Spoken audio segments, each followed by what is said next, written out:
Chers amis auditeurs, bonjour. Aujourd'hui, nous continuons à parcourir l'histoire du salut. Dans cette nouvelle vidéo, nous parlerons du retour des Israélites à Jérusalem et comment Dieu se sert des hommes et des événements pour que son plan s'accomplisse. Nous découvrirons les belles figures des prophètes Agé, Zacharie et Malachi, du prêtre Esdras et du gouverneur Néhémie, ainsi que de la reine Esther, et tout ce que Dieu réalisera à travers eux. La dernière fois, nous avons vu le peuple d'Israël en exil à Babylone à cause de ses péchés envers Dieu. Nous avons parlé aussi des prophètes qu'il envoya pour aider son peuple à reprendre courage et garder la foi en pays païen. Puis, comment Babylone a été punie de son orgueil et livrée à Cyrus, roi de Perse. Un an après s'être emparé de Babylone, le roi Cyrus, par une loi proclamée dans tout son royaume, permettait à tout le peuple d'Israël de retourner à Jérusalem et de rebâtir le temple de Dieu. Il demanda aux habitants de leur apporter de l'aide sous forme d'argent, de provisions ou de montures pour le voyage. Cyrus fit rendre aux Israélites les objets du temple pris par Nabuchodonosor lors de la prise de Jérusalem. Certains Israélites restèrent à Babylone, mais donnèrent des dons pour la reconstruction du temple. Un premier groupe partit, peu nombreux, avec les objets rendus, puis un second groupe, bien plus nombreux, avec le grand prêtre Josué et le prince Zorobabel. La joie du retour des exilés à Jérusalem se retrouve dans le psaume 125. La réinstallation à Jérusalem et dans les autres villes n'est pas facile.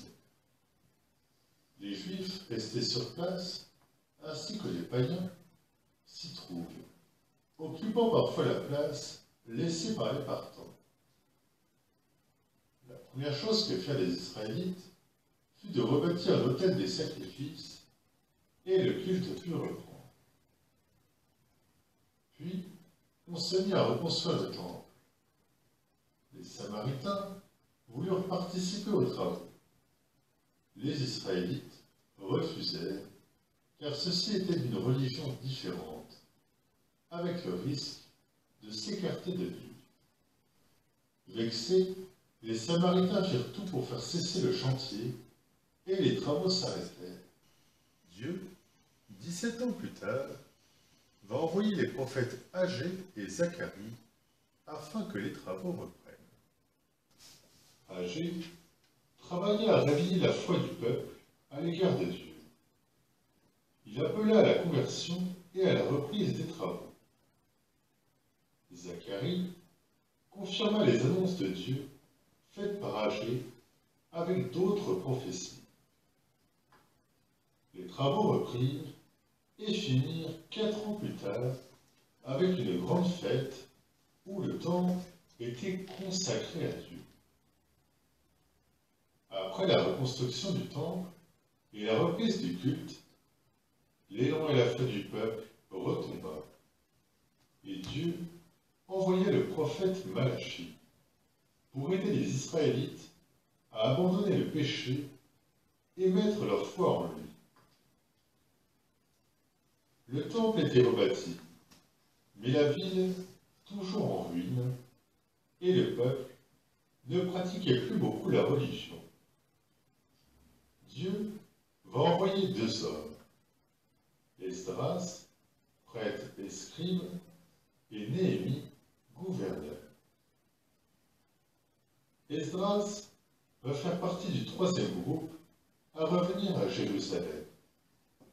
Il a reçu du roi l'autorisation pour rétablir l'obéissance à la loi de Moïse. Arrivé à Jérusalem, il fit rassembler le peuple et lut le livre de la loi de l'aube jusqu'à midi. Cela se fit pendant 8 jours, et à la fin, le peuple confessa ses péchés et promit d'obéir au commandement de Dieu. Ce fut le renouvellement de l'alliance avec Dieu. Néhémie, qui a une place importante auprès du roi à Babylone, va obtenir de pouvoir retourner à Jérusalem afin de reconstruire la ville. Arrivé à Jérusalem, Néhémie fit le tour de la ville de nuit et put voir combien les ruines étaient importantes. Le lendemain, il réunit les personnes importantes du peuple pour les inviter à reconstruire la ville. Ils acceptèrent et l'on se mit au travail. La reconstruction put se faire malgré les oppositions des ennemis d'Israël. Néhémie participa à la grande réunion du peuple organisée par Esdras. Après 12 ans passés à Jérusalem, Néhémie retourna auprès du roi, puis revint de nouveau à Jérusalem. Durant l'absence de Néhémie, le peuple était retombé dans l'infidélité à la loi de Dieu. Quand il revint, il exigea des prêtres la fidélité à leurs devoirs, demanda au peuple de respecter le jour du sabbat et fit cesser les mariages entre les Juifs et les païens afin de protéger la foi du peuple envers Dieu. Nous allons voir maintenant, en lien avec cette période de l'histoire sainte, la belle histoire d'Esther. Au tout début, nous avons vu un certain nombre d'Israélites revenir à Jérusalem, tandis que d'autres restaient à Babylone. Un jour, le roi de Babylone choisit pour femme, sans connaître ses origines, Esther, une juive dont la famille avait été emmenée de Jérusalem à Babylone. Esther n'avait plus de parents et avait été recueillie par son oncle Mardochée, avec qui elle resta en lien quand elle fut reine. Mardochée découvrit un complot contre le roi et le mit au courant. Il en fut récompensé, mais Aman, le premier ministre, en fut jaloux.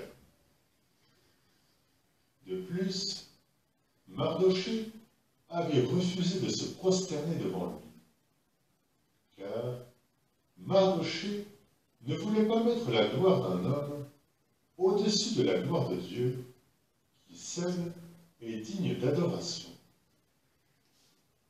Aman, dans sa colère, décide de faire mourir tous les Juifs de l'Empire, à commencer par Mardochée. Celui-ci prévient Esther qui, après avoir prié et jeûné, alla trouver le roi et obtint la grâce de son peuple, tandis qu'Aman et ses complices sont mis à mort à travers tout l'Empire. Mardochée devint Premier ministre à la place d'Aman. Ce qu'il faut retenir de tous ces événements, c'est la nécessité de la fidélité à Dieu et à sa loi. Les plans de Dieu ont pu s'accomplir, car il a trouvé parmi son peuple des serviteurs fidèles et pleins de foi, s'appuyant sur la force de Dieu et uniquement sur elle. Là se trouve le secret du succès de leur mission.